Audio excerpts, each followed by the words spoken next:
नमस्ते, अस्सलाम वालेकुम। मैं हूँ दिलशाद और आप देख रहे हैं रियल वे चैनल।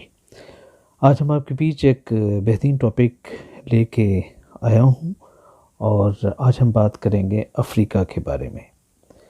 तो दोस्तों बहुत कम लोगों को पता है कि अफ़्रीका इंडिया से काफ़ी लोग जॉब्स के लिए जाते हैं और वो बड़े मुश्किल में वहाँ जाके फँस जाते हैं। तो आज हम अफ़्रीका के बारे में आपको ये बताएंगे कि अफ़्रीका आप नहीं जाएं। अफ़्रीका आप इसलिए नहीं जाएं क्योंकि अफ़्रीका में ज़्यादातर लोगों के साथ गलत होता है। हम नहीं चाहते कि आपके साथ भी प्रॉब्लम हो। तो दोस्तों आज ये वीडियो बनाने का मेन टॉपिक ये है कि इंडिया में गुजरात, बॉम्बे बहुत से ऐसे एजेंट हैं जिनका काम है लोगों को डिफरेंट डिफरेंट अफ्रीका के कंट्रीज़ में भेजना और वहाँ जाके फंसा देना।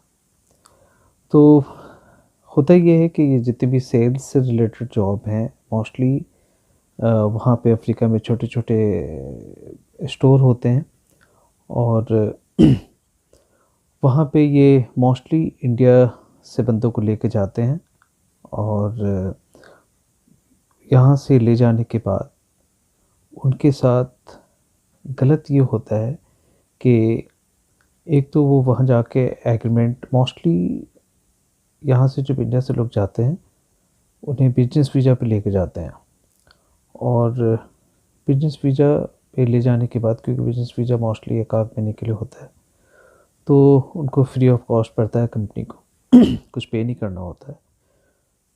तो वहाँ ले जाने के बाद फिर वो लोग एक नया एग्रीमेंट बनाते हैं। मोस्टली देखिए अफ्रीका में जितने भी हमारे फ्रेंड्स हैं उनसे जो मेरी बात हुई है तो उनसे जो इन्फॉर्मेशन मिला है मैं आपको शेयर कर रहा हूँ कि वहाँ जाके वो न्यू एग्रीमेंट बनाते हैं और उस एग्रीमेंट में ये होता है कि आप 2.5 ईयर से पहले मीन्स के 2.5 साल से पहले आप इंडिया नहीं आ सकते और अगर किसी वजह से अगर आप बीच में आपको इमरजेंसी हो जाए और आप इंडिया आना चाहते हैं तो कम से कम 1 to 1.5 लाख मीन्स के 1.5 लाख रुपए आपसे वो डिपॉजिट लेते हैं और अगर आप डिपॉजिट नहीं दे सकते हैं तो आपको वो इंडिया नहीं आने देते हैं।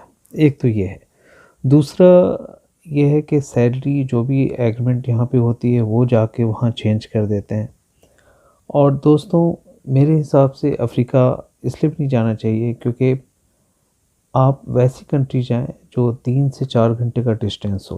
अब अगर आप दुबई जाते हैं या कतर जाते हैं, सऊदी जाते हैं, सब 3 से 4 घंटे का डिस्टेंस आपको पता ही नहीं चलेगा।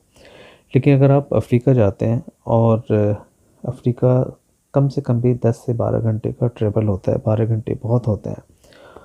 तो वैसे सिचुएशन में क्या होता है कि आप जाके वहाँ फंस जाते हैं और सेविंग भी नहीं है क्योंकि जो एक एवरेज सैलरी अफ्रीका में वो पे करते हैं वो 30 to 40,000 इंडियन रुपीज़ होता है और उस 40,000 रुपीज़ में आप क्या से सेविंग कर पाएंगे। और एक सबसे जो मैंने नोटिस की है कि वहाँ पे लोग प्रॉब्लम जो फेस करते हैं मोस्टली पूरे अफ्रीका में सैलरी आपको 3 महीने में दी जाती है। 3 महीने के बाद आपको सैलरी मिलती है। एक तो ये नेगेटिव पॉइंट है।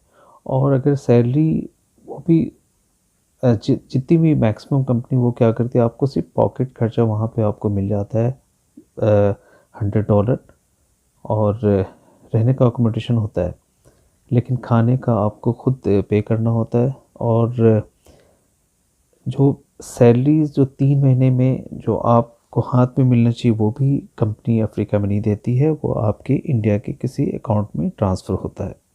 वो इसलिए वो लोग करते हैं क्योंकि वहाँ पे टैक्सेस वो पे करने नहीं चाहते।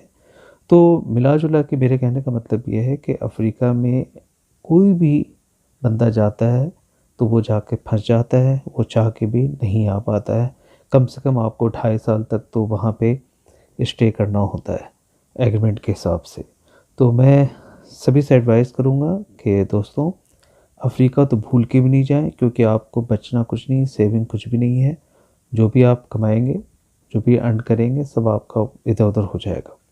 और 2.5 साल के बाद जब आप आएंगे आने में ही सबसे मेन चीज़ ये है कि ज़्यादातर कंपनी लोग, अगर आप 2 ढाई साल के बाद भी आते हैं इंडिया, तो वो आपको एयर टिकट्स वगैरह नहीं देते हैं। और दोनों अगर साइड का मिला लिया जाए तो एयर टिकट्स का एक्सपेंस कम से कम भी 80,000 रुपीज़ के करीब आता है। तो अगर आपने कुछ सेविंग किया तो वो तो आपको आने जाने में सारा ज़ीरो हो जाएगा। तो मेरी ये एडवाइस है कि अफ़्रीका बिल्कुल भी नहीं जाएं, आपका सिर्फ नुकसान है, कहीं से फ़ायदा नहीं है। तो ये बस थोड़ा सा इन्फॉर्मेशन मुझे शेयर करना था। तो फिर अगली वीडियो, अगली इन्फॉर्मेशन हम आपके बीच लेके आएंगे। तब तक के लिए इजाज़त। खुदा हाफ़िज़।